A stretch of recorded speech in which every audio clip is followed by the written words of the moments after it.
You're listening to the winning literary show, Off the Shelf Books Talk Radio, live with host Denise Turney, author of the books Long Walk Up, Portia, Love Pour Over Me, Spiral, Love Has Many Faces, and Rosetta's Great Hope.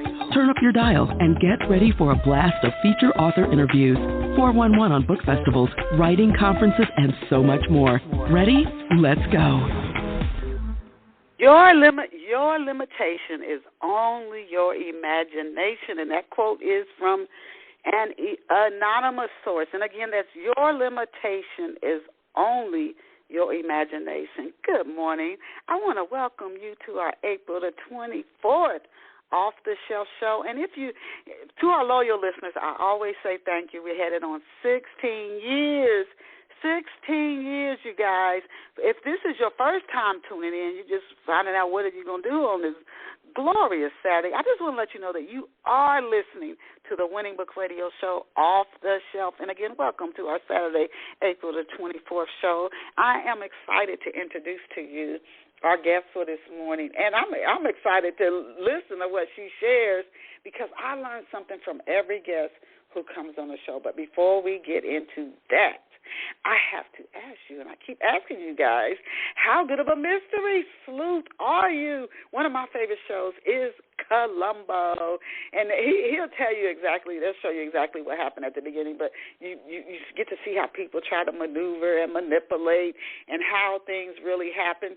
If you love mystery and you just like seeing what's under the surface, but not only that, if you love a good love story, there is this soulmate relationship in this book that I think when you get to the end of it, it's going to be so sweet to you. And then also there's these 5 friends, you guys. If you value relationships, and there's a complicated father-son relationship in this story. If you value relationships and like to see, the hidden mysteries, because there's a murder mystery in here.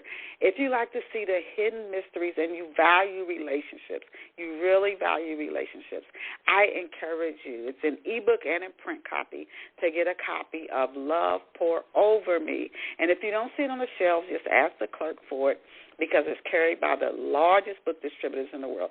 Love Pour Over Me by Denise Turney. And now, let us go and meet our very special off-the-shelf guest. And our special off-the-shelf guest this morning is Barbara. I hope I say her last name right, and if I don't, I hope she corrects me. Our special off-the-shelf guest this morning is Barbara Brandlein, and Barbara lives on a farm in the Pacific Northwest. Ain't that cool? She homeschools her 4 children. And stories that she writes draw on her family's experience living with mitochondrial disease. We'll explore that later. That's the first time I ever heard it. Her writing looks for joy in the ordinary, for exceptional in the mundane, for voices yet unheard. She is the author of the book Olive. I love the cover, the design on the cover of her book, you guys. I'm going to give you her website URL, and you can go check out her book cover. And you can check Miss Barbara Brandlein out. And I'll be spelling her last name for you at her website, which is barbarabrandlein.com, and it's spelled BarbaraBraendlein.com. And again, that's BarbaraBraendlein.com. BarbaraBrandlein.com. We are absolutely honored to have Barbara here with us on Off the Shelf this morning. Welcome to Off the Shelf, Barbara. Good morning, Denise. Thanks so much for having me on. And can I just say props on having spelled my name for me. You've just done me the biggest favor of any interview I've ever had. I bet you, oh, my goodness, I can only imagine when people ask you your name and they're filling out a form for you or something, you probably get mail with your name spelled wrong and people filling out forms with your name spelled out all the time. Oh, my goodness. It's terrible. It is terrible to pronounce, too. You got it pretty close. I think that was one of the biggest things I've learned through having this book published is I should have used a pen name. Who wouldn't choose the name Smith over Brandlein? It's incredibly hard. Brandlein. Okay. You know what? You two firsts already on the show. I never heard of a surname, Brandlein. Okay, so you're unique. That's awesome. That's awesome. So the first few questions I'm going to ask you, Barbara, I ask every guest on the show. We're going on our 16th year. I go back to when I first started the show, and I used to go right into the questions, and I got emails from listeners saying, don't do that. We want to know a little bit about the guest before you start talking about their books and stuff. So the first 3 to 4 questions I ask every guest. So to kick it off, can you tell off-the-shelf listeners where you grew up, Barbara, and what life was like for you growing up? Yes, and congratulations on 16 years of the show, by the way. What a great thing to have going. Thank you. So I grew up in eastern Washington. I think most people, when they think Washington State, we picture, right, rain and trees and the evergreen state. But eastern Washington is the desert side, and I grew up on an orchard. My dad was a farmer, and it's funny that that's kind of where I've ended up now. I was homeschooled for a good chunk of my upbringing. I grew up in a house of imagination and a house of reading and storytelling, and that's it's how I have lived my life and how I've raised my own kids now. That is always a story to find. So, yeah, I have 2 siblings, and I'm still very close to. So you grew up No, go ahead. Oh, yeah. So I grew up, on the irrigated desert side of Washington State. So did you grow up you said you yourself grew up on a farm as well? Mm-hmm, on an orchard, apples and pears. Oh, my goodness. Wow. Yeah, I watched this show. I don't know if you've seen the show. Have you ever heard of the show Alone? It comes on the History Channel. I mean, this is nothing like what you would have grown up on, but just being out in nature. There are people who come on that show. They they can go the longest number of days. They're not near anybody. They're out in they put them in the most remote places. One was an island in Vancouver, Canada, and it rained, and sometimes it was cold, and you got to go fishing, and you got bear, and you got I forget what the big cat out there was. And wolves, and you got to try to get your food and build your own shelter. But being out in nature like that, they all said how it really there is a blessing with being close to nature that all the meditating in a city wouldn't give you. So when you talk about growing up like in farm living, you're out there near nature, and I just think there's blessings in that environment you won't get if you live in a city. And there's probably things in the city you wouldn't get if you live in the country as well. But that's just it's probably true. Yeah, no, I loved growing up out in the country, and most of my life has been spent that way. It wasn't until about a year ago that we actually moved to Western Washington, kind of in the Seattle area. And if I had to choose between being put on an island where I have to fight off bears and learn how to fish versus being put into a city, I would choose the bears. I'm finding city living the cars never stop. They just keep going constantly out the window. It's that's the thing. That's the thing and then I've met people who don't watch any television, none, ever. And some people just don't do social media. I have relatives who never go on social media. Everybody chooses, I guess, the lifestyle that they want to have, and we don't all live the same lifestyle. Now, when you were a girl, Barbara, what did you want to be when you grew up? When you were a kid, what did you say? When I grew up, I want to be?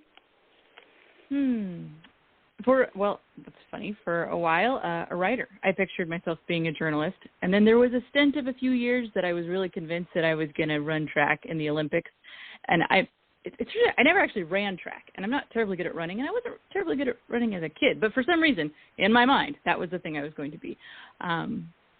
What I ended up doing as I got older, I realized, it's funny, as you grow up, the things that you picture yourself doing and the things that you realize that you're actually gifted at. I actually became a jazz pianist, and that was wow! Oh my goodness!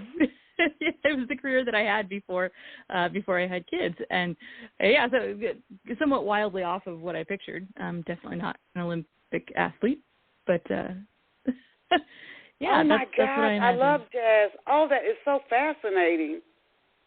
I loved it. It was a very fun life. Yeah, very fun living. did you travel? Did you play? Did you do live concerts? And yeah, I did. Did a lot of. I was a piano player. Okay, you do a lot of sonic wallpaper. Is what it's pretty how I think of it.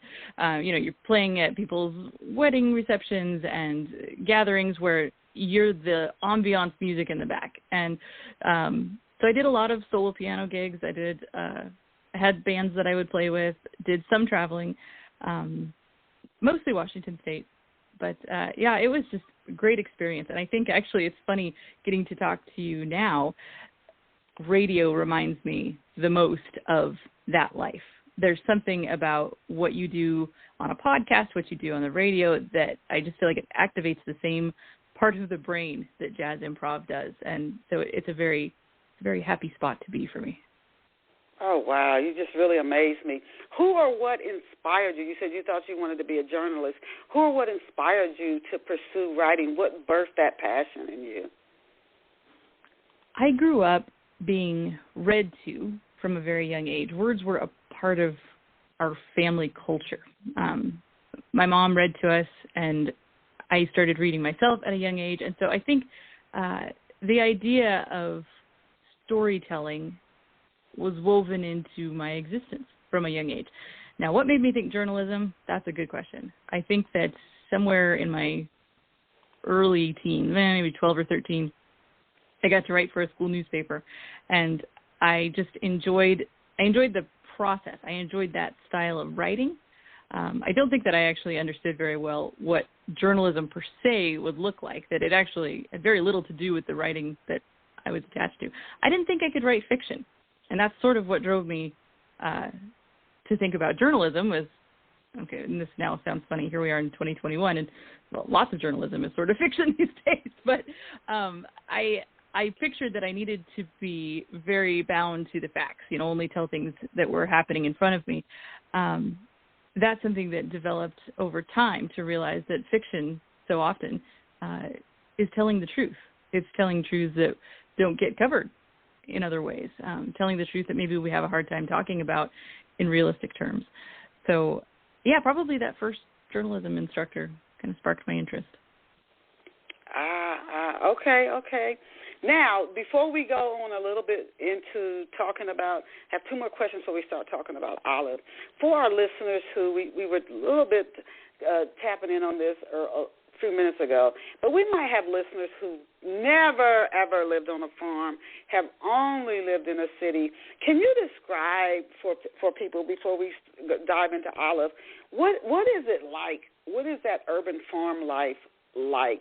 Do you never see any other person unless you go into a city? What is it like? Do you get up at the crack of dawn, 4 a.m, and start working on the farm? What is that life like for somebody who has no clue what that's like? Sure. I'm going to answer this in two ways, because where we are now, my husband farms vegetables, and yes, we are. It's very funny to me. We are in the city. There is a big farm in the city. But I'm going to describe what I would say normal farming is, because this is very novel to me. It's just a fantastical idea that there's a huge pumpkin patch right next to a freeway. My husband is the one that does the farming. I'm the one that feeds the farmer. Okay, so he handles the things that go in dirt. It is quiet. You do wake early. I think that growing up and to this day working on a farm, it makes you more aware of the seasons, and it makes you more aware of even just the function of daylight for us. And so nowadays we wake up at about 5 a.m. My role in our farming is to make it so that my husband can do his job well. So I cook breakfast for the family. We start out together, prepare his lunch and whatnot. If you're actually not in a city and you're out on a farm, there is a moment in the morning when it's very quiet. And then there's a moment when all the tractors start. And most of the day you will hear kind of the rumble of machinery and the sound of people talking. It's there's defined hours. I imagine, if I think about farm living, It's like you're starting your day at the quietest, at the most peaceful. You can hear birds, you can hear frogs, you can hear, neighbor dogs. And then when work begins, you kick into activity, and you can sort of feel throughout the day when there are breaks taken because it gets quiet again, and when the work kicks up again. And depending on where you are in the year, during harvest, those work hours are longer, and they come in at the end of the day with the best sort of fatigue, the sort that you have done something, right? You have created, you have nurtured, you get to the end, and when you put your feet up, it's rest like I can't even describe, because you have exerted. So I feel like that's probably my best way to describe life out in the country on a farm, is that there is a rhythm of work and rest that you have to keep. There's no, you can't be working in the middle of the night. It's dark. You actually have to be able to see the fruit, okay? And I feel like that instills a different rhythm of life maybe than in the city, where there is a lot that you can do at various hours of the night. Farming, I think, it's a pleasant rhythm to me. Wow. Do you feel more relaxed? If you've lived in the city and in a farm, do you feel more relaxed when you're out living? Because I heard farm living is not easy. It's hard work. But do you feel more relaxed? Even though it is hard work. Yeah, but the pace is more, for me, is I don't know if safer is the word I want. It is calmer for me to be out. It's work that I understand, right? It's your relationships with people that you work with or for. It's easier to grasp for me. I don't want to say it's less complicated. Humans are complicated, but I think that there is for me, a certain kind of calm in being away from the busyness of people, away from traffic, away from just all the noise. Farming is really hard work, but there is space for quiet, and I feel like some of the best things happen in the quiet. In the quiet, yeah. And so that we will get into that when we start talking about Olive. Now, you also homeschool your children. Did you have to complete any training to homeschool? No. I have a associate's degree, so I have not finished a 4-year degree because it turns out that jazz pianists, for the most part, they need to go play more than they need to sit in class.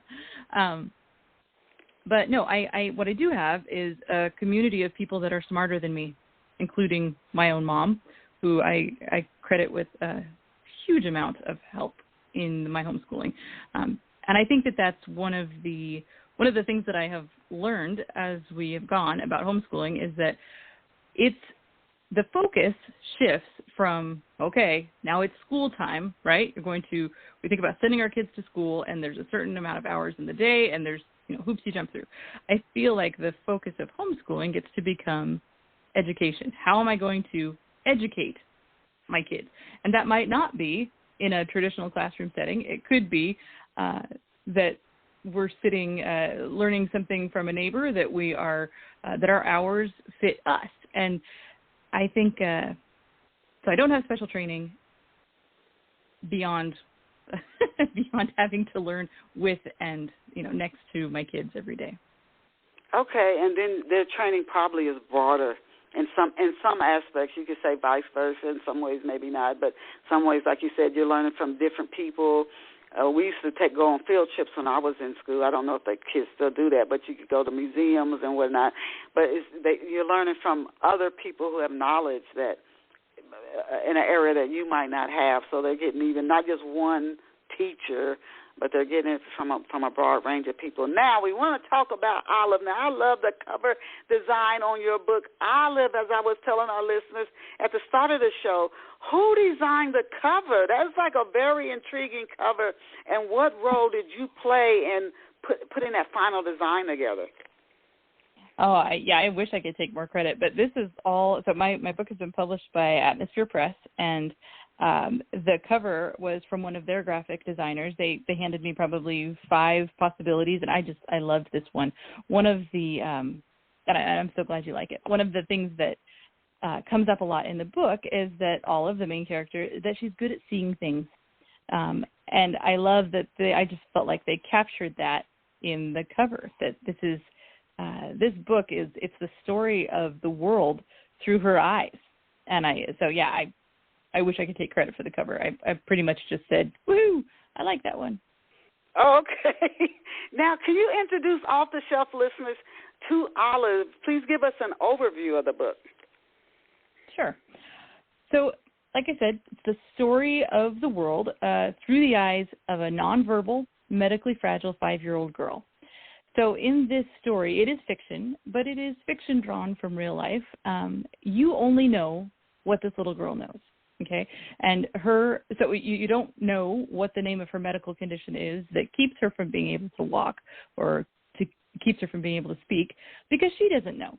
This is just her life. It's not unusual to her. And so the entire story, on the one hand, it's a little bit like sitting on the floor with her, right? Experiencing the world only through what she can perceive and what she understands. And in this story, we see her start to come to, boy, how do I not give all this away? Okay. She goes through some of the most basic and best changes that we as people go through. And I think that there is a simplicity in her view of it because of how much she is limited. She is dependent on other people. And so it causes us as the reader to experience that dependence. And it means the excitement of, spoiler alert, there's a sister comes. And this is a big deal. I'm not going to give away more. Okay. Now, you told us this is a work of fiction. I've never heard of a book quite like this before.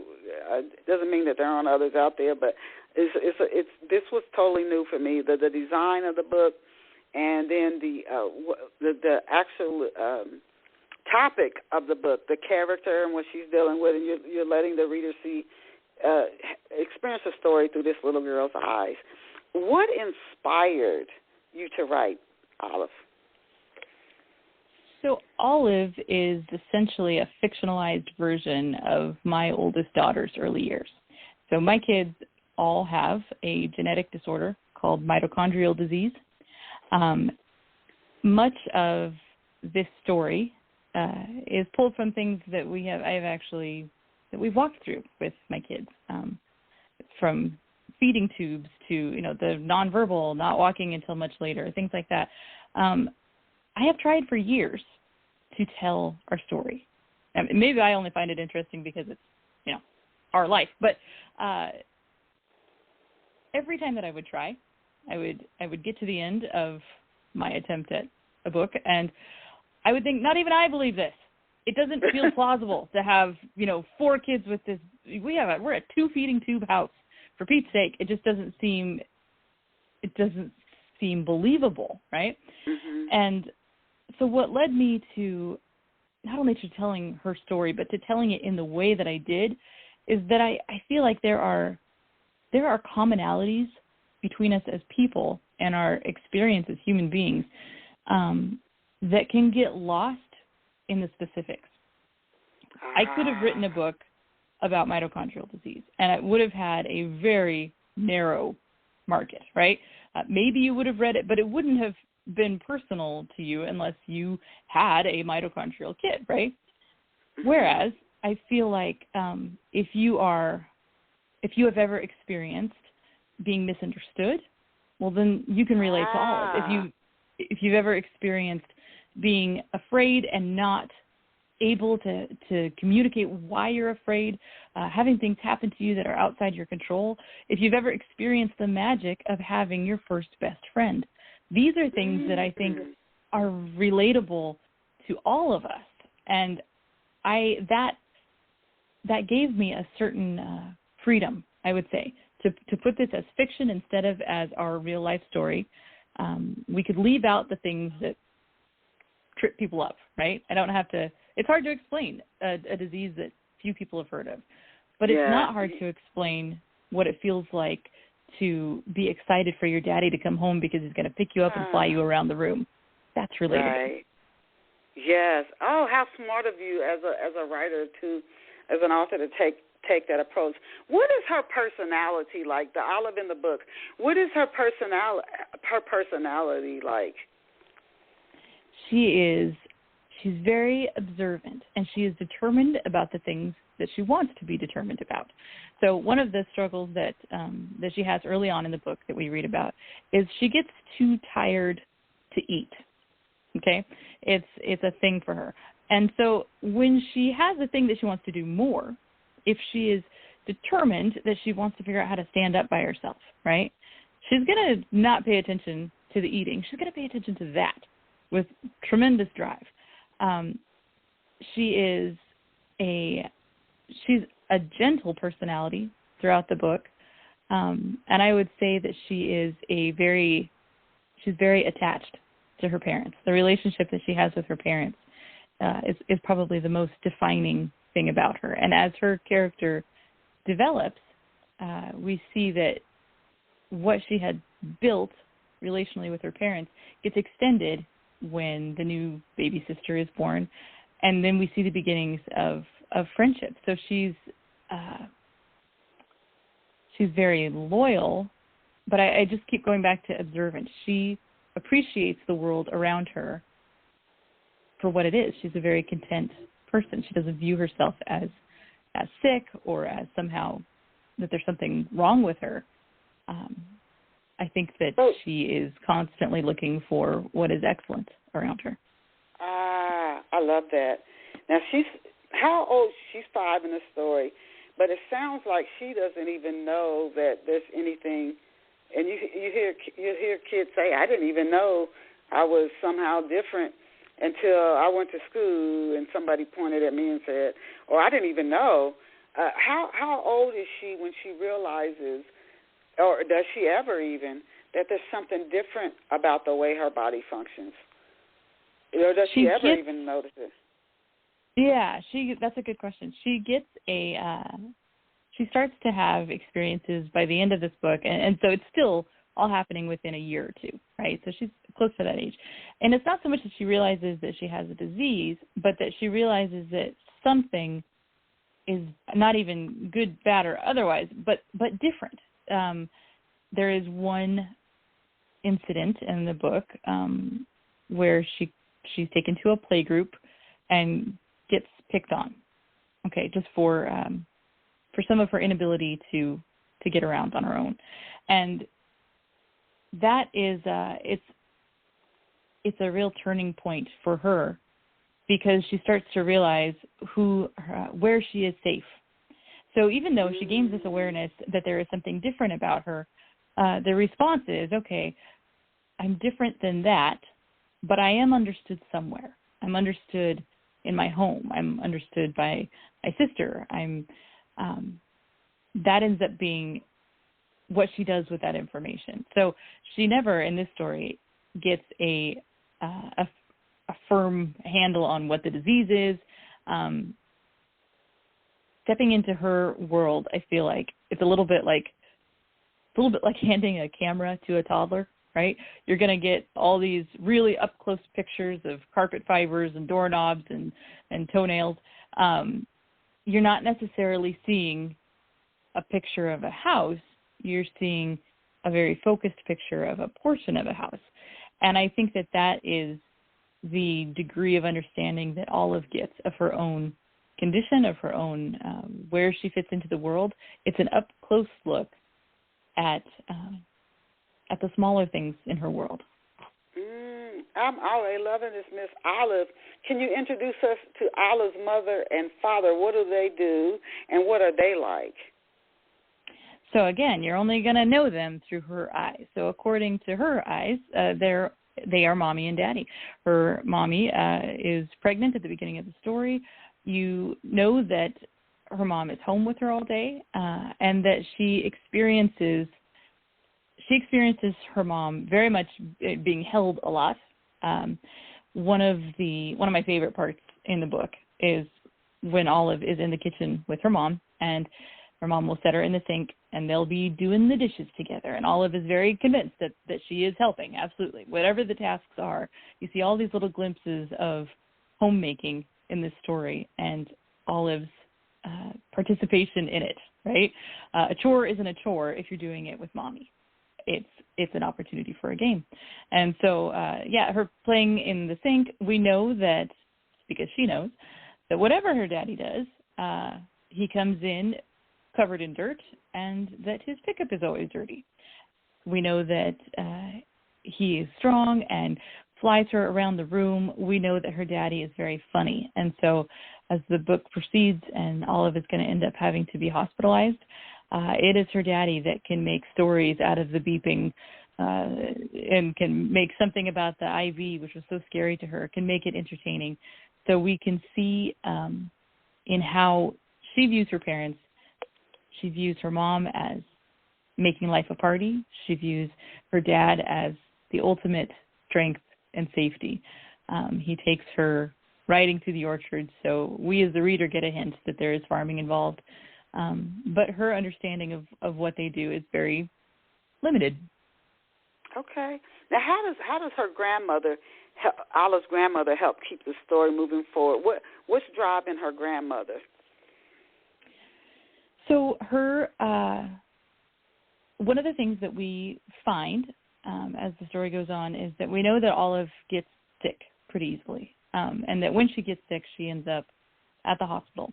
And we know along with that there is a new baby coming. So there is a chunk of the story where Olive gets to spend time with Grandma while they're waiting for baby to come. You get to see that probably everything that she loves about her mom is imitating her grandma. There's a continuity between these characters for Olive, because there is a safety in these two women that know how to sing to you to wake you up, who always smell good, who bake special things to make the house smell nice just for Daddy, right? And so I would say that as a reader, I mean, we can look at this and say there's a generational picture here. Grandma is the original mommy dog that is protective of Olive, and so Olive's mom is mommy dog part 2. She ends up being an important part of the story. In that you get to see that Olive's world is bigger than just within her house. Okay. Now tell us, you talked about this briefly, like you said if you had focused on the disease, you would have a tighter market because people don't know about the disease. Some readers, I don't care what a physical ailment somebody's dealing with, if you focus only on that, some readers will be turned off. I know my first novel, Portia, is about a woman dealing with breast cancer. When I would go out on the road and I'd tell people that, they would literally physically back away from my books, and I would laugh and say, "You can't catch it from reading the book." And I would tell them it's not a depressing story, because I think people were just afraid that the topic. I said it's not a depressing story. You'll be uplifted, I think, after you read Portia. But I mean, the reactions I got were like, wow. They literally would step away from my desk. So, wow. Can you tell us, when you talked earlier, just like Portia, Olive, to make it that universal human experiences that the character is having that other people can relate to, can you tell us about the experience Olive has when she meets someone who she feels that truly understands her? Okay, so it almost feels like cheating that the person that truly understands her is another, at this point in the story, nonverbal person. It's her sister. What we find out is that whatever it is that makes Olive, that she struggles with fatigue, that we know that she has difficulty controlling her hands. She's always twitching. Something's always moving. So we get these glimpses of what the symptoms look like for her. When her baby sister is born, they realize that she has, or Olive realizes, that she has the same thing. Whatever it is that makes Olive is also going to make Winnie. And so they develop a twin language. They develop an ability to understand each other apart from normal speech and apart from, I would say, probably other people's normal experience. And that is the key for her to being, you can handle pretty much anything if you've got one person that really gets you. One person is the difference, between in life, I think. And that I think that becomes a very big part of what gets her through some of the struggles. This book has been, when I wrote it, I was not sure who I thought it was going to be for. I can only imagine. Oh, right? My goodness. The publisher decided to go ahead and market it as young adult fiction because it is a shorter book and it's not a difficult read. But it's amazing how many mothers read this, and I think our mother hearts break at this, to see it from the outside, to experience this child's pain from the outside. But I think if we're able to step into her shoes, this is common. This is common to our experience. We each have some struggle, whether it's a huge medical thing, whether it's a anxiety, you pick your thing. People have difficulties. We have things we struggle with. To have one person that gets you, one person that can come alongside you, that you don't have to explain yourself to, I think is empowering. And that's, go ahead. No, you go ahead. I was just commenting. That was what I think most powerfully comes across in the book. I can only imagine, and then to not focus on the disease, but you have to make the character. You can't act like the character doesn't have this condition, and then people come away with this universal human. That's like the most empowering thing they come away with from the story. I think that is so amazing. This sounds like a book you could turn into a series as the two little girls grow up together. I can only imagine how close they would be as sisters. For our readers, our listeners off the shelf who are listening to the show now, can you tell us, what is mitochondrial disease? What is that? What are some of the symptoms? Is it fairly common? What is the disease? Sure. Okay, so your mitochondria is the part of your cell. It's the energy factory. It takes food and turns it into energy for you. You probably have brilliant listeners who are scientists and medical doctors who could call in and tell me why this is a terrible explanation. But here we are, broad explanation. With mitochondrial disease, something is not functioning correctly about that energy factory. And think of it as an umbrella, right? It's a wide catch-all term. If you were to talk to 50 different mitochondrial patients, you would get 50 different experiences. But what they have in common is something to do with energy and a lack of energy production. So if you think about all the things in your body that require energy, all of these things can be at risk. So all of your organ functioning, your fingernails growing, your speech, your mental development, everything that takes energy can be at risk with mitochondrial disease. And depending on the type of disease that you have, some people, they're able to actually, they can test and say, okay, they're missing this protein, right? And it's going to look like this. For my kids, all four of my kids have it, and it's a bit of a mystery to our doctors because it is a genetic condition, but we can't find it on either side of either my or my husband's family. So it is fairly rare. I think that as research continues, I think that we're going to find that there are a lot of conditions that have been diagnosed as something else that may have a root cause in mitochondrial disease. They're connecting it to things like diabetes and heart disease, anything that requires a lot of energy that can affect a large system. For my kids, we've had, we have the basic energy thing. I have kids that have difficulty with movement disorders, a lot of GI difficulties, sleep trouble. you wouldn't think, or I'd never thought, of how much energy it takes to fall asleep.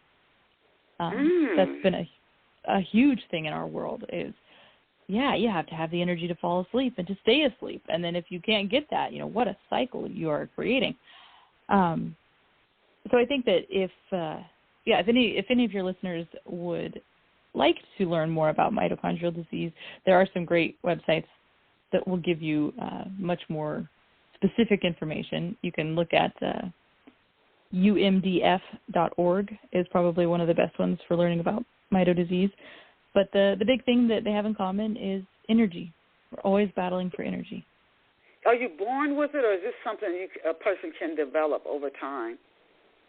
You are born with it, but there are definitely people that don't show symptoms until later. So my kids all showed symptoms pretty early, within the first year of life. There are people that they don't start having trouble till adulthood. It's kind of a game of ratios. The ratio of good mitochondria to bad mitochondria, or affected mitochondria, however you want to think about it, that is what determines the severity. Interesting. The human body is fascinating.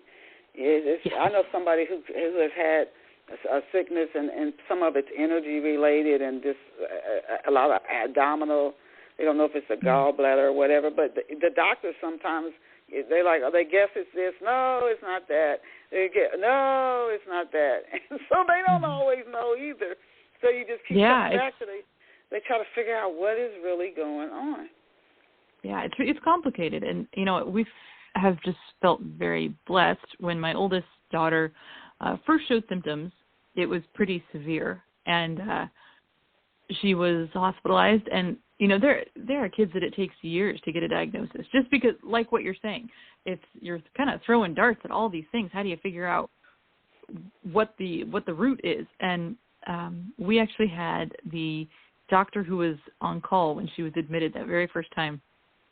He was a specialist in rare diseases, and she was in bad enough shape that they were actually able to do an MRI of her brain and could see these lesions that were apparently just classic for mitochondrial disease.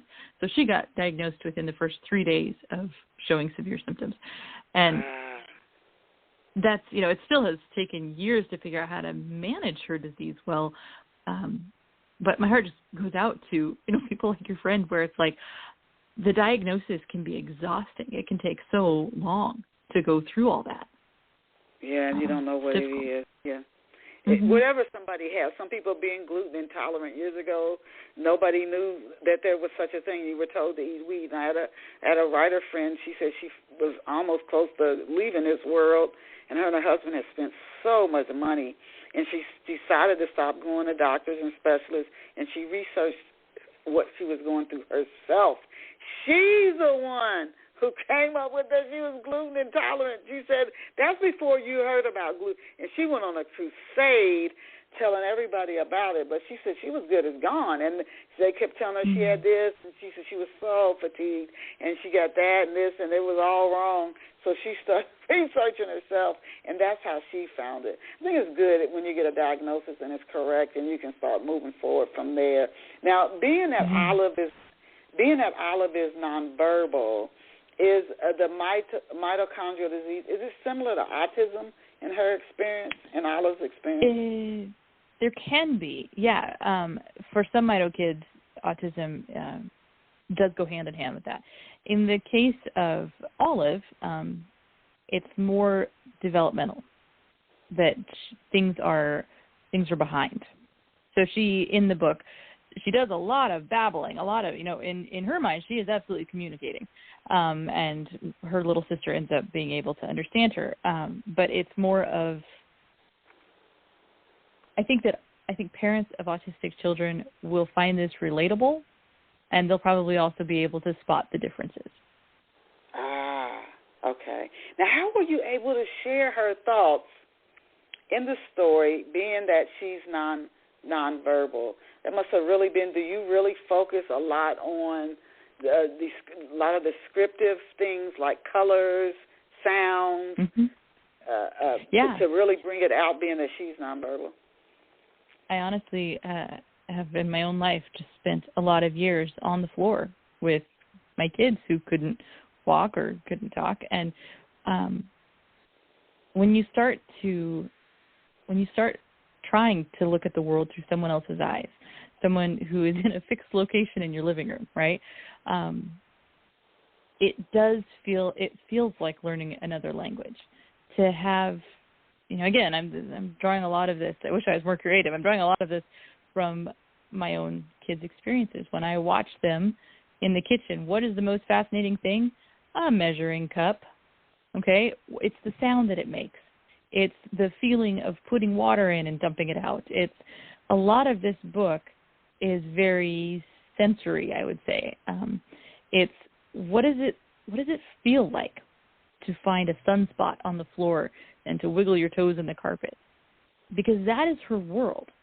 I think sometimes as we get older, and maybe in some ways we're hampered by good health. Maybe we're hampered by the ability to get around and go where we want to and see what we want to. When your world is made smaller physically, I think that there's opportunity for your world to become bigger in what you value. So her it's told from her perspective, but you are, these are the things that we can all see.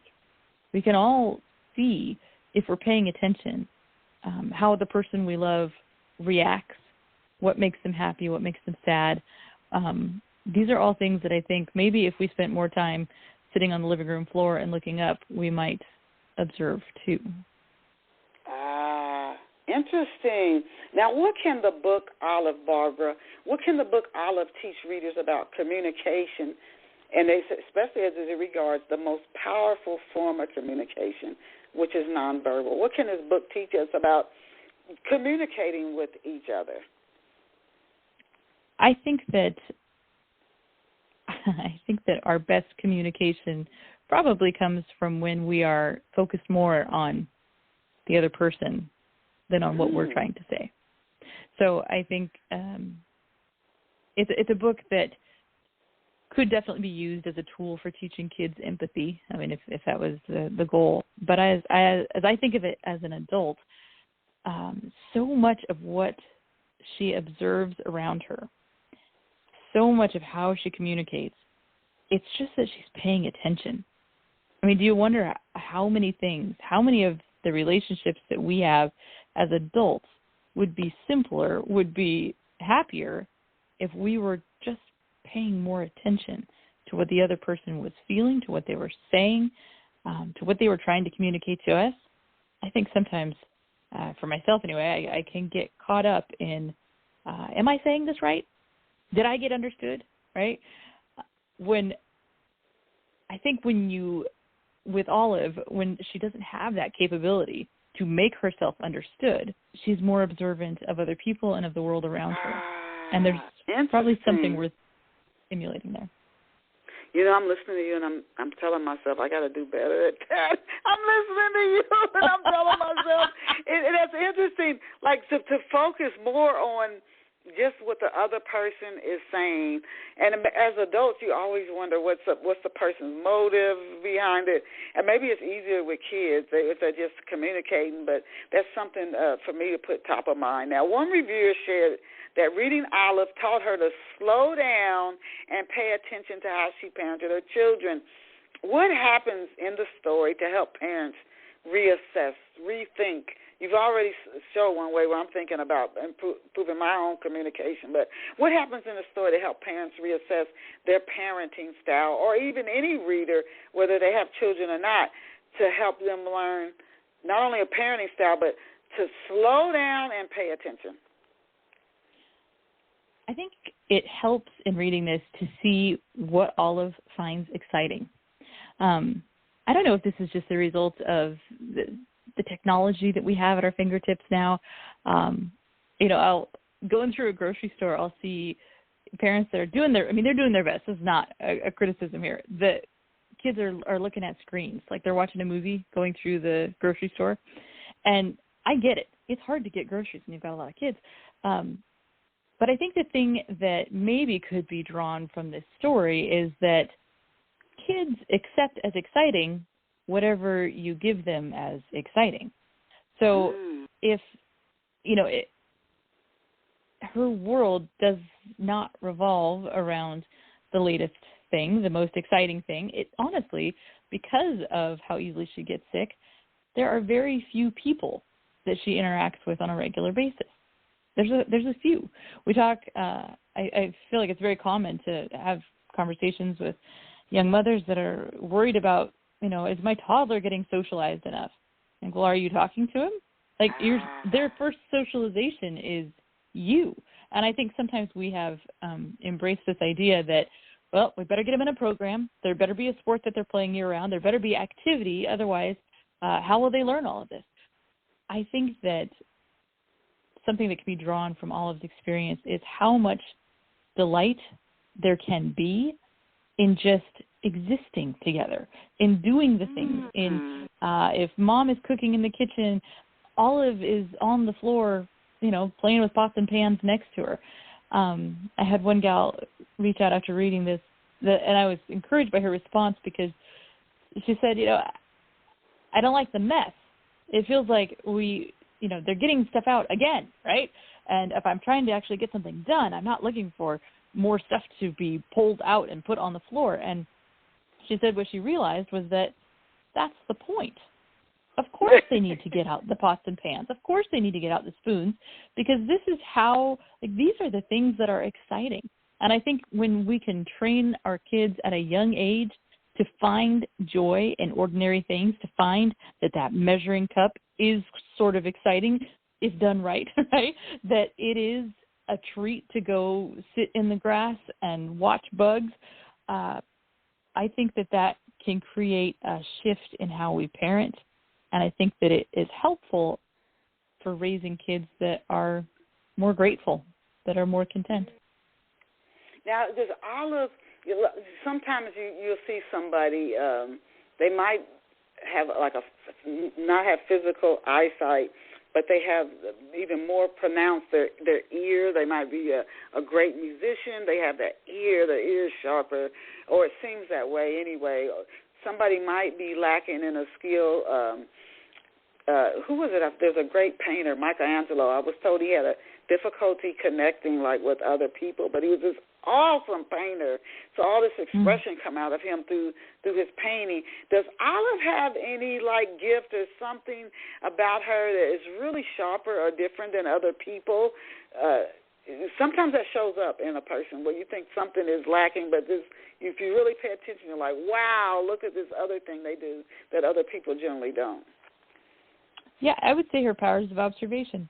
I think she pays more attention than other kids, maybe other adults. I don't know if it's I know what you're talking about. I don't know if it's a superpower per se for her in the book, but it's I think it is probably the strongest thing about her character, just the ability to observe.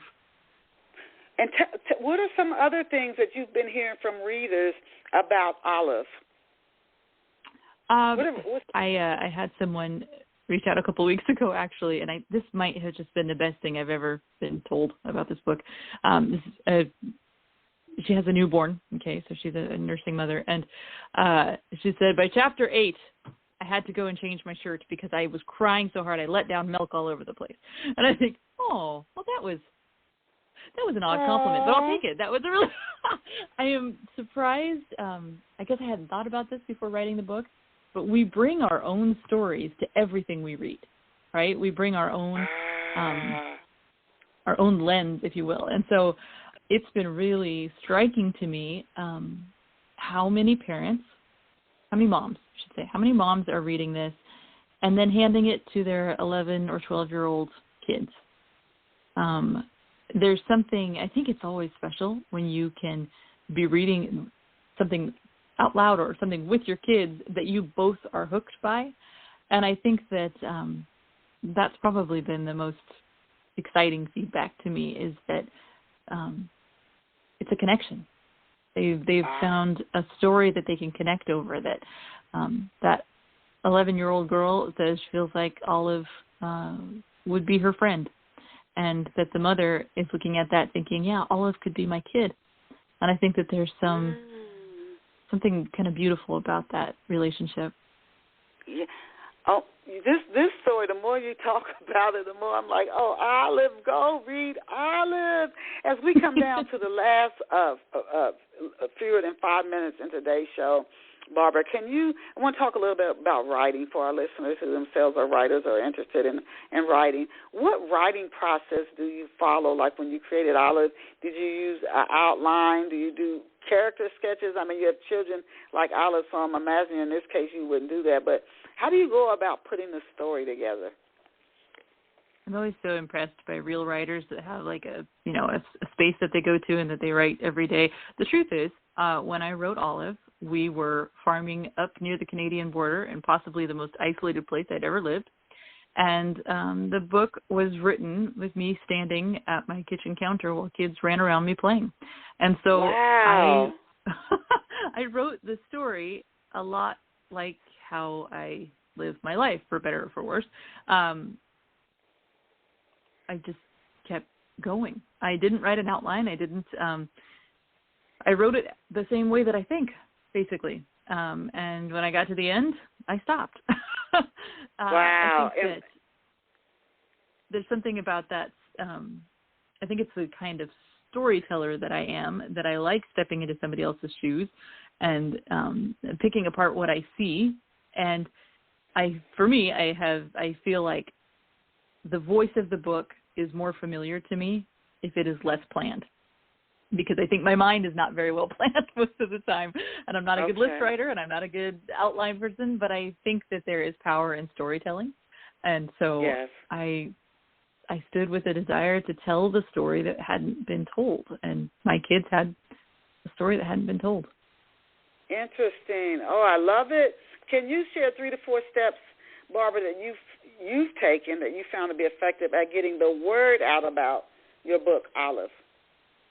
Oh, yeah, that's such a good question. Can I say that I don't think I do it the best?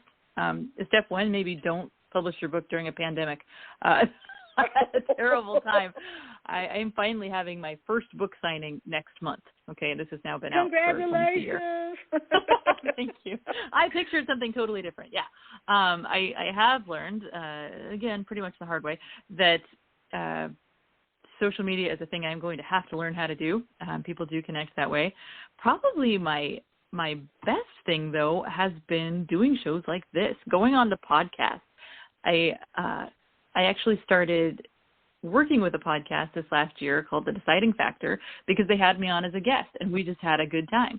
And I realized that you have a story to tell, right? Everybody does. If you have written a book, then you've got a very particular story to tell. Somebody needs to hear it. If you're willing to go on, I've been on some really entertaining podcasts that I'm pretty sure were done in someone's basement while his mom was upstairs. But you know what? It's an opportunity to practice talking about it, and maybe his mom likes the book. I don't know. It's that willingness to connect with other people that I have actually found to be the most fun and probably the most effective for getting word out about the book is the interview that is not paid. You go on the show that is unheard of to anybody else because I'm unheard of to anybody else. It seems like we ought to be able to work together. So. The theme is communication and connection. Where can off-the-shelf listeners get a copy of Olive, Barbara? You can definitely go onto my website, which I'm so glad that you spelled for them. So, barbarabrandlein.com. You can also go to atmospherepress.com. You can go on Amazon. Pretty much wherever you buy good books, you can get this. As a favor to me, I would be delighted if you would go to your local bookstore that got shut down for a lot of this year and ask them to order it for you. Anybody can get it, and they could do some business. Oh, what a treat, what a treat. We have been so blessed, and she just gave us such a treat this morning. We've been talking with author Barbara Brandlein, and I know I just messed up her last name, but I want to give you the URL to her website again. You guys can check her out. I love her book cover, and it's barbarabrandlein.com, BARBARABRAENDLEIN.com, BARBARAENDLEIN.com. Oh, my goodness. If you guys came in later midstream on today's show, no worries. Once it finishes streaming, you can go back and listen to it in the archives. Share it with other people, whether they're parents or not parents. That theme, as I was listening to Barbara respond to the questions that kept coming up, had nothing to do with like a disease. It was communication and connection. She must have said it 3-4 times, communication and connection. And that's something we all can work on and really value and appreciate. Olive might have a great story and be a great light guide for each of us. So I encourage you to go get a copy of Olive and support Barbara. And I gave you her website URL. Thank you so much, Barbara, for taking time out of your day to be here on Off the Shelf this morning. After the show finishes streaming, I'll send you a link to the show. To our listeners, remember, as I always tell you, you are incredible. You are phenomenal. You are absolutely amazing. Go out and create a fabulous day for yourself. I'll see you back here on Off the Shelf next Saturday at 11 a.m. Eastern Standard Time. Barbara, thank you. Thank you. Thank you. Bye for now. Thank you so much for having me on the show. I loved it.